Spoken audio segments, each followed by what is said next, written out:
You already signed, Uncle Aurelio. The blue ink is still fresh, look, Melissa said, tapping the paper with one hard fingernail while the kettle hissed on the stove and the kitchen smelled faintly of burnt toast. Aurelio did not reach for the sheet. He just looked at it, then at her, then at her brother Dean, who stood by the sink with his arms folded like this had all been settled days ago. On the table lay a deed, a bank envelope, and a forged pension transfer form, clipped neatly together, as if neatness itself could make a lie respectable. Melissa kept talking in that patient voice people use when they want a room to believe an old man has become a problem. They said he had agreed. They said he was frail now. They said he wanted the family to handle things. He had spent 32 years carrying other people's words through rain, heat, and sore knees. He knew paper. He knew pressure marks, hesitation strokes, the drag of a pen when a hand is tired or unsure. And that name at the bottom? It wore his shape, but not his hand. Outside, a delivery truck rattled past the narrow row of houses. Inside, nobody spoke for a moment. Aurelio rested his palm on the worn table edge his wife had once polished every Saturday, and something in him went very still. Then Dean said, almost casually, "Anyway, the pension won't be going into your account anymore." If you want to stay with me for this story, leave a like and subscribe, because what Aurelio did next began up in the attic. He waited until the house went quiet. Old houses never are silent. The refrigerator hummed, a pipe clicked in the wall. Somewhere outside, a gate banged once in the evening wind. Aurelio stood at the bottom of the attic steps, with one hand on the rail, feeling the ache in his shoulder before he even climbed. Melissa and Dean thought he would sit in his chair and shrink into the story they had written for him. Frail, confused, grateful. That was the part they had given him. Instead, he reached for the pull cord.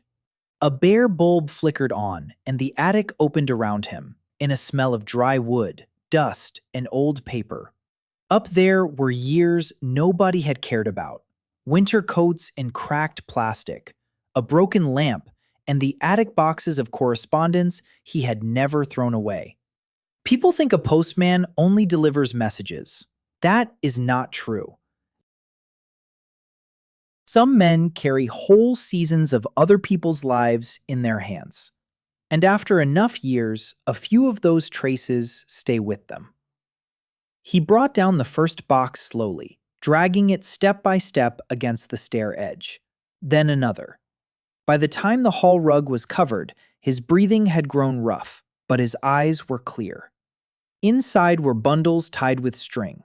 Birthday cards, folded notes, envelopes with stamps half peeled at the corners, and names he knew too well. At first, it looked like memory. Then he opened one thin cream envelope, and what slipped into his palm made him sit down right there on the floor. It was a birthday card.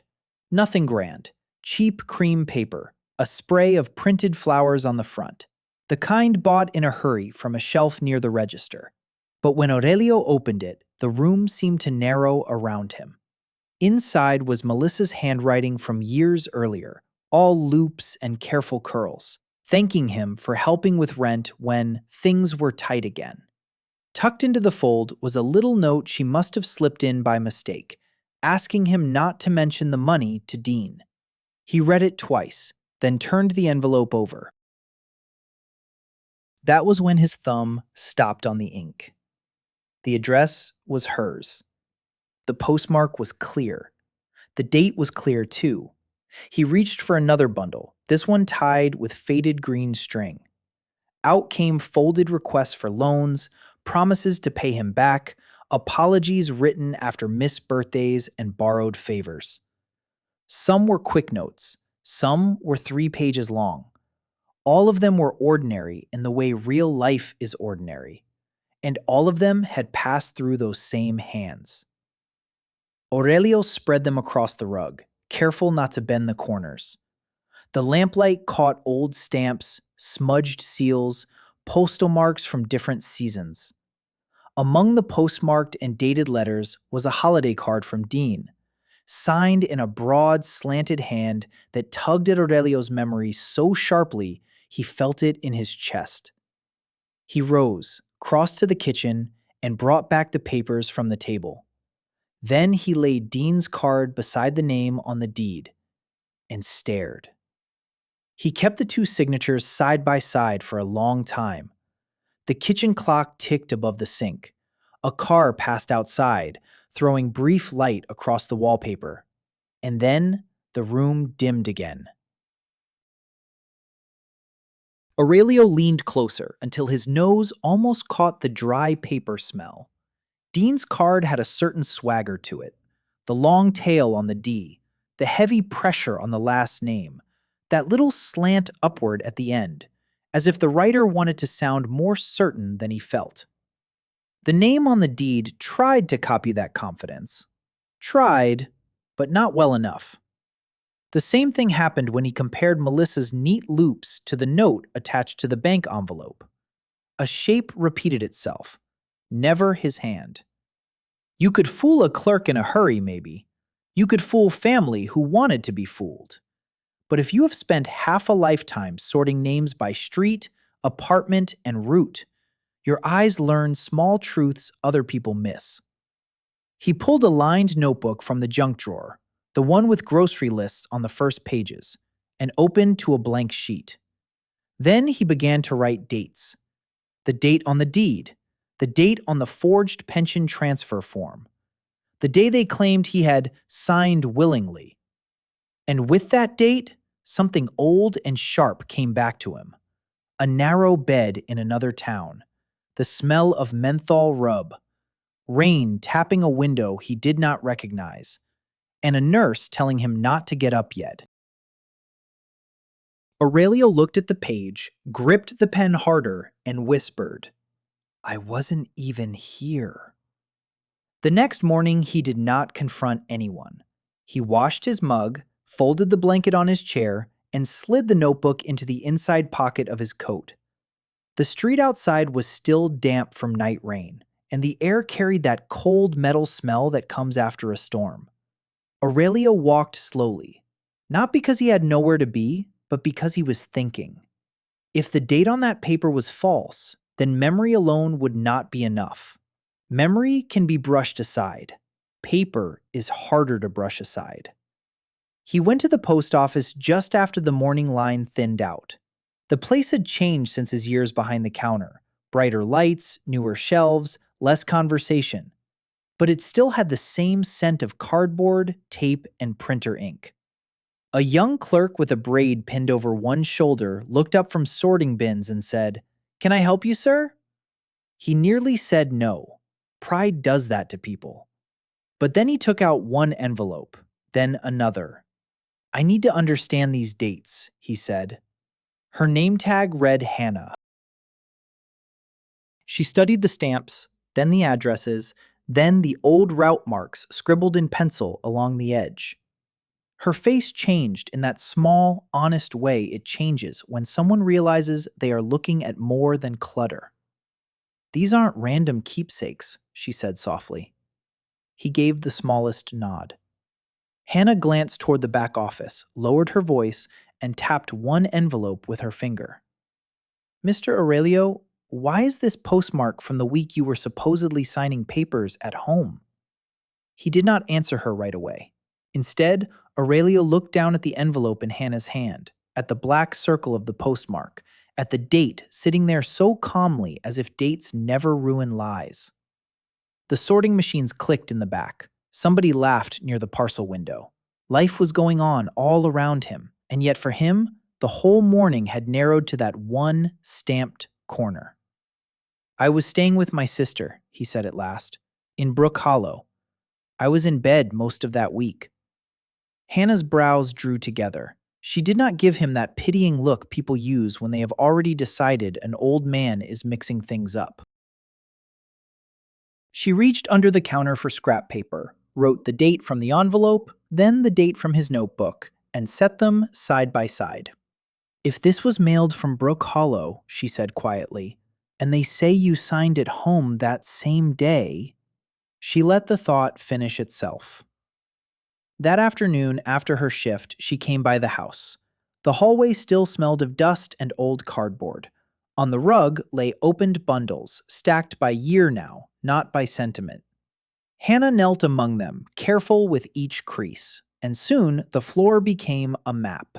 Requests for money, thank you notes, late promises, birthday cards, apologies. Real life in paper form. She noticed patterns he had missed because he had lived them. Then she picked up one envelope, turned it over, and her face changed. Mr. Aurelio, who are these two men listed as witnesses? He took the envelope from her and squinted at the two names. For a second, they meant nothing. Then the years shifted into place. Mr. Pelham from the corner house, always in suspenders, always smelling faintly of pipe tobacco. And Vernon Reed, who used to sit outside the hardware store with a cane across his knees, nodding at every passerby like he was counting the town by faces. Aurelio lowered the paper slowly. They can't be witnesses, he said. Hannah looked up. Why not? Because they were gone before any of this happened. The room felt smaller after that. Late afternoon light was fading through the front window, laying a pale strip across the floorboards and the scattered letters. Aurelio sat back in his chair, hands resting on his knees, and memory came to him with the odd sharpness grief sometimes keeps. He remembered bringing one condolence card to Mrs. Pelham. He remembered sorting the stack of sympathy mail after Vernon's funeral, standing behind the post office counter while the bell over the door kept ringing. You see how truth works sometimes? It comes in plain things. A date, a stamp, a name you have not spoken in years, not all at once like thunder. Hannah reached for his notebook. Then write that down too, she said. Everything. Not just what they forged, who they used. He nodded and began another page. Date of deed, date of transfer, Brook Hollow, bedridden, witnesses deceased. Then, halfway through the line, he stopped, because he suddenly remembered who had driven him to Brook Hollow that week, and it was not family. By the time Aurelio reached the end of the notebook page, the room had gone quiet again. Hannah was still there, standing near the table with one envelope in her hand and that careful look people get when they realize the shape of a lie. She did not interrupt him. She waited while he turned the page, pressed the pen to the paper, and wrote the driver's name beside Brook Hollow. Not family, not Melissa, not Dean. Someone else entirely. Someone he had not thought about in years until the road came back to him all at once. He remembered the ride now, the smell of vinyl seats, the crackle of old radio music, the way the man had laughed and said, "Don't rush, sir, we've got time." It had been a neighbor's son, a quiet fellow with grease under his nails, and not a single person from the house where the forged pension transfer form was now sitting like a truth in a drawer. Hannah sat opposite him and started sorting the postmarked and dated letters into 3 piles: money, apologies, and proof. It looked almost gentle the way she handled them. But what she was building was order. It was pressure. It was the kind of thing that makes a room feel smaller for the people who lied. Aurelio watched her work, then looked at the attic boxes of correspondence stacked against the wall, and felt something settle in his chest. They said I was confused, he murmured. Hannah tied the last bundle with string and looked up. Then we make them explain why every date says otherwise. That was the first evening Aurelio allowed himself to think beyond the house. Not toward revenge in the loud, satisfying way people imagine it. Toward process. Toward whose desk could not simply wave him off. Hannah came back the next day with a thick binder, clear sleeves, divider tabs, and 2 black clips in her coat pocket. She set everything down on the table where the lies had first been placed before him, and for a moment he just looked at it all, paper fighting paper. They worked in the smell of coffee and dust. He read dates aloud. She labeled sections in neat block letters. One stack held the borrowed money notes. Another held cards and envelopes with matching hands. Another held his notebook pages. Brook Hollow, bedridden, driver's name, the dead witnesses, the day the account changed. When they slipped the copied deed beside the old card Dean had signed years earlier, even the silence in the room seemed to harden. "You know who won't care about family stories?" Hannah said, closing one section with a firm snap. "The village notary. A notary cares about dates, signatures, and whether a person was even present." Aurelio gave a tired half smile. "I used to bring him his pension check notices." "Good," she said. "Then he knows your name." By late afternoon, the binder had weight now. Aurelio rested his hand on the cover, but before they could plan the visit, his phone, quiet for days, began to ring. Melissa. The phone kept ringing between them. Aurelio looked at the screen, then at Hannah, and let it ring out. A moment later, it started again. Same name, same bright little glow on the cracked glass. Outside, someone rolled a trash bin to the curb, and the rough wheels rasped over concrete. Inside, the binder sat on the table like a third person in the room. "Answer?" Hannah asked. He shook his head at first, then changed his mind. "No." Let her talk. He put the call on speaker and laid the phone beside the copied papers. Melissa's voice came in sweet, almost airy, the way people sound when they are testing whether you still believe them. She asked where he had been. Said Dean was worried. Said the account issue was just paperwork and there was no reason to get upset. Aurelio said very little. That unsettled her more than anger would have. Then she made the mistake. She said, "You signed in front of those two witnesses, Uncle. You remember Mr. Pelham and Mr. Reed were there?" Hannah's eyes lifted fast. Aurelio's face did not change. "Did they stand on either side of me?" he asked quietly. A pause. Small, but there. "Yes," Melissa said. "Of course." When the call ended, the kitchen seemed colder. Hannah wrote down every word while it was fresh. Aurelio did not sit for a while. He stayed standing, one hand on the chair back, staring at nothing. Because now it was no longer only paper against paper. Now it was a lie spoken out loud. And the next morning, they were going to place it in front of the village notary. The next morning smelled of floor polish, cold air, and old files. Aurelio had been in that office years ago for ordinary things. Certified copies, pension notices, little stamps that made everyday life official. But walking in with Hannah and the binder tucked under his arm felt different. The village notary, Mr. Weller, sat behind a broad desk under a brass lamp, his glasses low on his nose, his suit pressed flat as paper. He looked up, saw Aurelio, and his face softened for half a second. "Mr. Vale," he said, "what can I do for you?" Aurelio did not give a speech. That mattered. He placed the binder down carefully, almost respectfully, and said, "I need you to look at documents signed in my name, because I did not sign them." Mr. Weller opened the first section. The room was quiet except for pages turning, the faint scratch of his thumbnail against plastic sleeves, the ticking clock on the wall. Hannah only spoke when asked. Aurelio answered dates, names, and places. Nothing extra, no bitterness, just one fact after another. Brook Hollow, bedridden, the driver, the dead witnesses, the call on speaker, the old card beside the deed. The notary asked for the transfer papers. He examined the copied signature, then Melissa's old card, then the witness names. His jaw tightened. He pulled the registry book toward him, turned several pages, and stopped.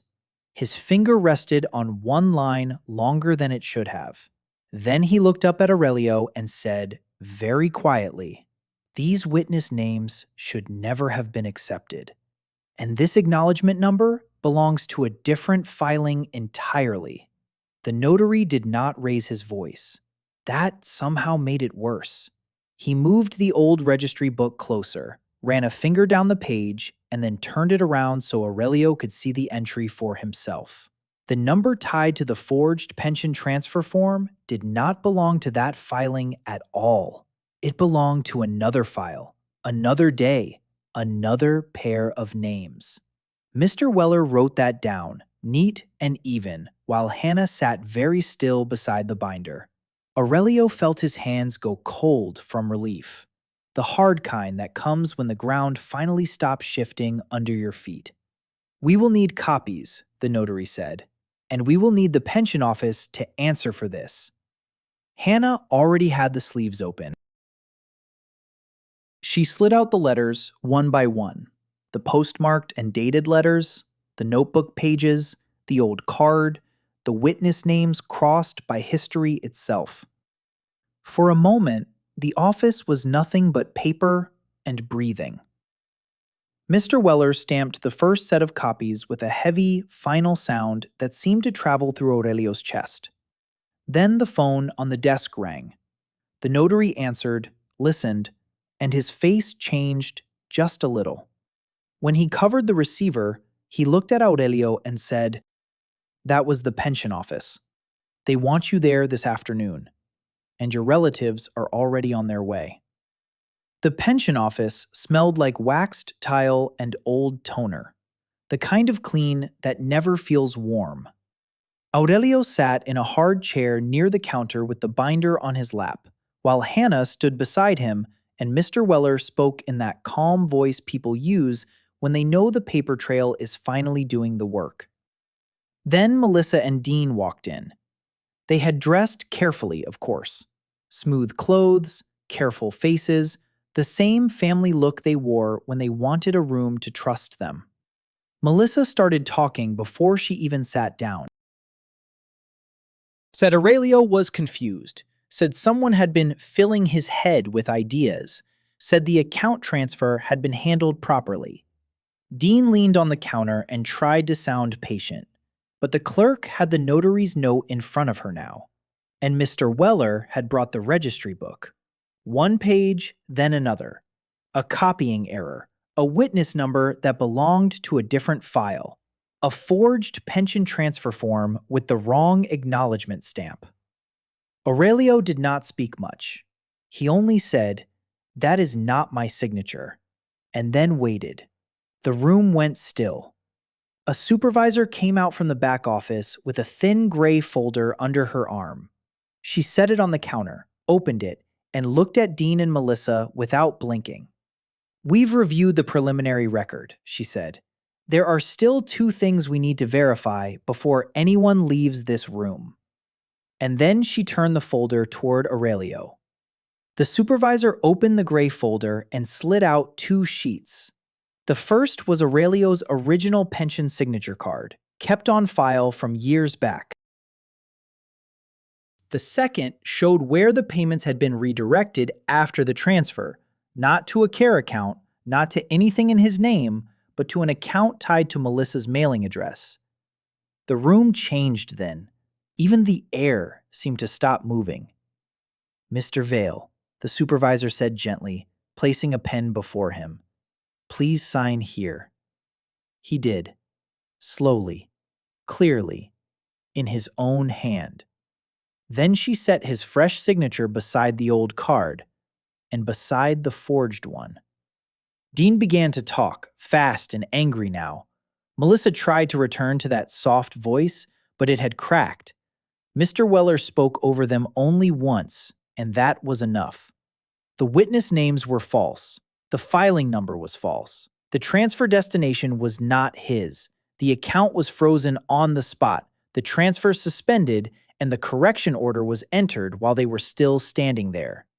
Aurelio only exhaled. Some people think truth needs a grand speech. Often, it doesn't. Sometimes it arrives as a stack of envelopes with worn corners, each one carrying a date that refuses to bend. Paper can be used to steal from a man, and paper, kept with care, can hand his name back. That evening, he placed the binder on the hall shelf and closed the front door softly. Outside, the mailbox lid clicked in the dusk like a small, honest thing returning to its place. If this story stayed with you, leave a word in the comments, even just truth. And don't go far. There are more stories here where quiet hearts are not the same as weak ones.